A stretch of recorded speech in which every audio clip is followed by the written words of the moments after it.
Welcome back to my YouTube channel Kusum biology. कल अपन ने डिस्कस किया था कि ओकाजाकी फ्रेगमेंट्स का फॉर्मेशन कैसे अकर किया जाता है। लास्ट स्टेप में अपने पास यहाँ DNA primer, DNA and primer, एक चेन पे सिंथेसिस होता है और एक चेन अपने पास लीडिंग स्ट्रैंड को फॉर्म करती है। तो अपने पास यहाँ जो लीडिंग स्ट्रैंड फॉर्म करेगी, इसी के साथ अपने पास यहाँ पे पॉलीमरेज फर्स्ट बाइंड होता है। पॉलीमरेज फर्स्ट इस रेप्लिकेशन प्रोसेस को अगर करवाता है और कंप्लीट करवाने के लिए अपने पास आता है डीएनए पॉलीमरेज थर्ड। तो ये तो अपने पास डीएनए, ये अपने पास प्राइमर और यहाँ अपने पास होता है पॉलीमरेज फर्स्ट। ऐसे अपनी कंप्लीट मैकेनिज्म अकर होती है। लेकिन इस कंप्लीट प्रोसेस को अपन टर्मिनेशन प्रोसेस में अकर नहीं कर पाते, यानी कि टर्मिनेशन इस प्रोसेस को नहीं बोला जाता है। इससे ओकाजाकी फ्रेगमेंट्स का सिंथेसिस तो हो जाता है लेकिन वो कंप्लीटली अपना अरेंजमेंट शो नहीं कर पाते हैं। तो इसके लिए क्या करते हैं, अपने पास यहीं पे अपन देखेंगे टर्मिनेशन ऑफ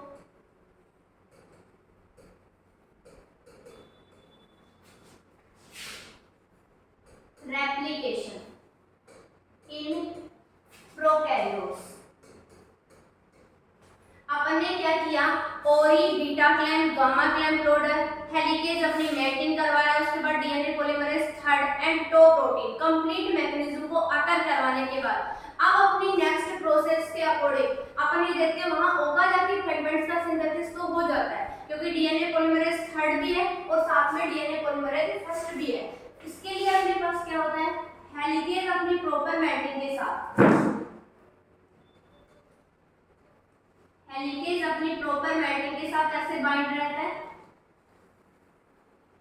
और अपनी ये प्रॉपर चेन का सिंथेसिस किया रहता है। अब जैसे ही अपने पास ये अपनी चेन का सिंथेसिस होता है, नेक्स्ट स्टेप में अपने पास क्या होता है कि ये जो रीजन अपने पास यहाँ प्रेजेंट होता है इसे अपन बोलते हैं टर रीजन।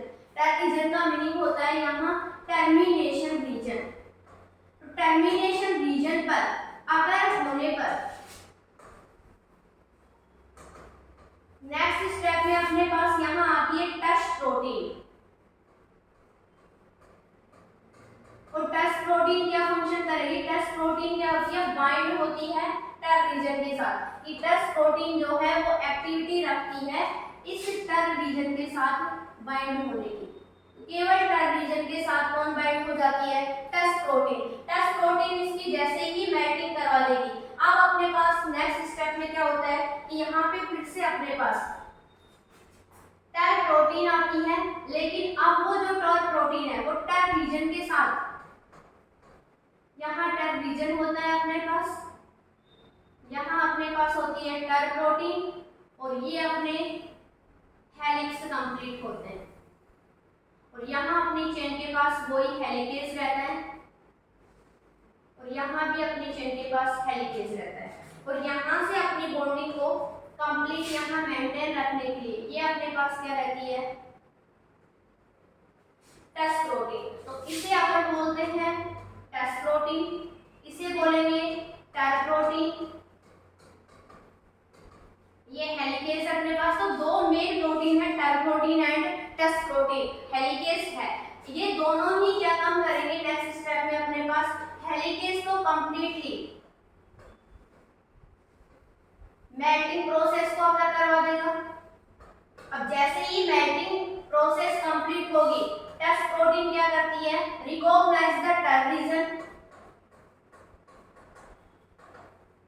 और जैसे ही इसका रिकॉग्नाइजेशन कंप्लीट होगा, रिकॉग्नाइजेशन का मतलब है इस रीजन को अपना आइडेंटिफिकेशन देके, आइडेंटिफिकेशन देने के बाद ये दोनों क्या हो जाती है यहाँ से गैर डिसोसिएट। जैसे ही ये दोनों चेन्स यहाँ से गैर डिसोसिएट होगी, अब अपने पास लास्ट स्टेप में फिर से वही अपनी चेन बच जाती है टर रीजन के साथ में और टर रीजन के साथ में अपने पास सिंपली हेलिकेज की मेल्टिंग रह जाती है।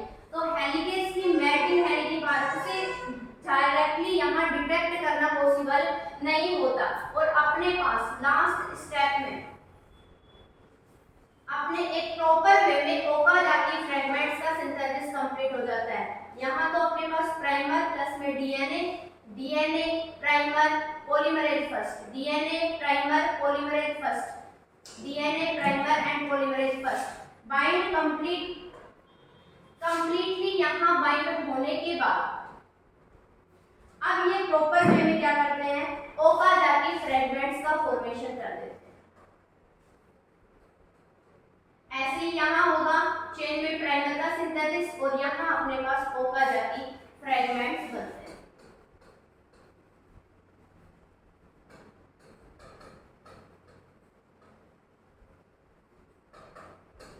डीएनए से डीएनए की कॉपी अगर होती है सर्कुलर फॉर्म के अंदर, क्योंकि ये प्रोकैरियोट्स किसी इकोलाई स्टिरेशिया कोलाई बैक्टीरिया के अंदर स्टडी कर रहे थे अपन, और लास्ट फेज में टर्मिनेशन के रूप में अपने पास क्या मिल जाते हैं, ओकाजाकी फ्रेगमेंट। तो डीएनए से डीएनए की कॉपी फॉर्म होने के बाद लास्ट स्टेप में ओकाजाकी फ्रेगमेंट को फॉर्म करने की मैकेनिज्म या फाउंड करने की मैकेनिज्म अपने पास रेप्लिकेशन कहलाती है।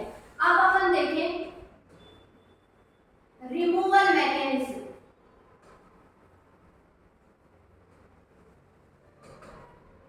या इसे ही अपन नाम देते हैं primer removal mechanism.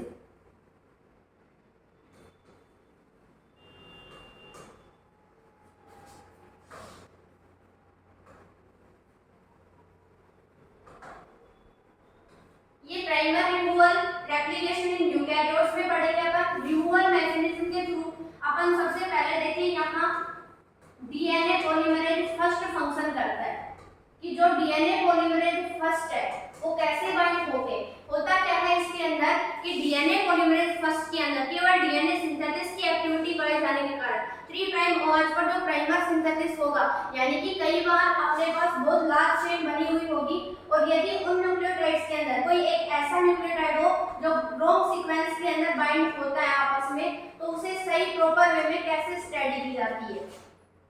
Suppose that अपने पास यहाँ G है और बाकी सब अपनी प्रॉपर बाइंडिंग के साथ में है और यहाँ भी अपने पास प्रॉपर बाइंडिंग नहीं है, तो ये जो दोनों रॉन्ग सीक्वेंस है, ये जो दोनों रॉन्ग सीक्वेंस है, इनको सबसे पहले क्या किया जाता है, सबसे पहले अपने पास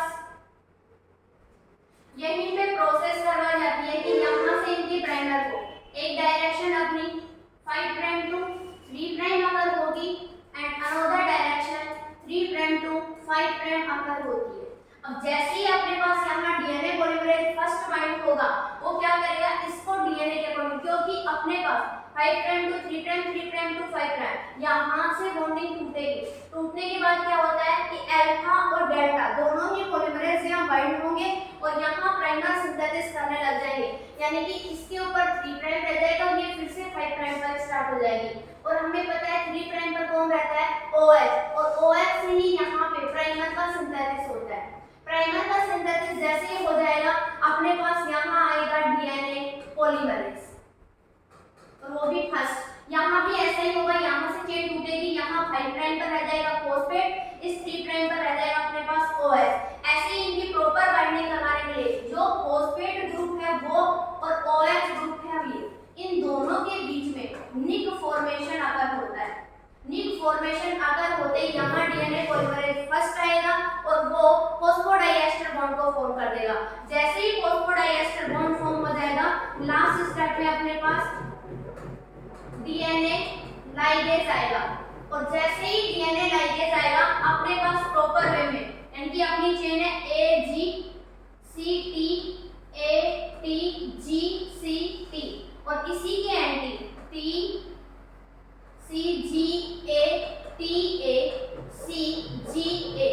ये अपने 5 प्राइम से 3 प्राइम और 3 प्राइम से 5 prime double stranded DNA chain को फॉर्म कर लेता है। कहने का मतलब है डीएनए पॉलीमरेज फर्स्ट और प्राइमर अपनी चेन को ब्रेक डाउन होने से सेफ रखने का फंक्शन भी करता है। प्राइमर की जगह ही पॉलीमरेज का सिंथेसिस होना, यानी कि जहां भी चेन में गैप होगा उनकी ब्रेक डाउन होंगे। ब्रेक डाउन होने के बाद 5 प्राइम पर हमेशा फॉस्फेट ग्रुप, 3 प्राइम पर हमेशा OH ग्रुप, दोनों के बीच में निक फॉर्मेशन होगा। जैसे ही निक फॉर्मेशन होगा, फॉस्फोडाइएस्टर बॉन्ड फॉर्म होगा, अपनी प्रॉपर बाइंडिंग करेंगे। बाइंडिंग के बाद पॉलीमरेज फर्स्ट इसका काम कंप्लीट हो जाएगा और उसके बाद अपने पास लास्ट स्टेप में आएगा डीएनए लाइगेज, जो अपनी डबल स्ट्रैंडेड चेन को फॉर्म करने का फंक्शन करता है। आज के लिए इतना ही, थैंक यू। कल से अपन रेप्लिकेशन इन यूकैरियोट्स को स्टार्ट करेंगे।